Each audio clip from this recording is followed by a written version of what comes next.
ka-AP, welcome back to my channel. Ako nga pala si Mix Riley Dinamidaw, and today pag-uusapan natin ang dalawang magkaibang ideolohiya na sobrang nakaka-apekto sa kasaysayan ng lipunan, pasismo at sosyalismo.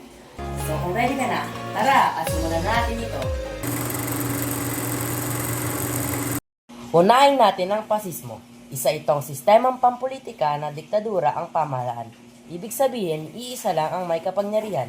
At kadalasan, ito ay isang leader o diktador. Ang mga tao, walang karapatang tumutol, wala ring kalayaan sa media o pagpapahayag. Halimbawa nito ay sina Benito Mussolini sa Italy at Adolf Hitler sa Germany. Mahigpit, makabansa at kadalasan marahas. Ang mga mahalagang salita na dapat tandaan sa pasismo ay authoritarian, walang kalayaan, malakas na militar at diktadura. Ngayon naman ang sosyalismo.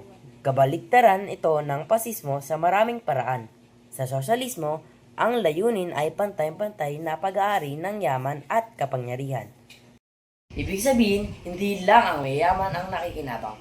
Ang gobyerno ang mahawak ng ilang industriya para lahat ng tao ay makinabang. May limitadong kalayaan pero para sa kapakanan ng mas nakararami. Mga mahalagang salita na dapat tandaan sa sosyalismo ay pantay-pantay na pag-aari, gobyerno ang nangangasiwa, layunin ay kapakanan ng masa, at kontra sa kapitalismo. Magkaiba man sila, parehong may malakas na impluwensya sa kasaysayan.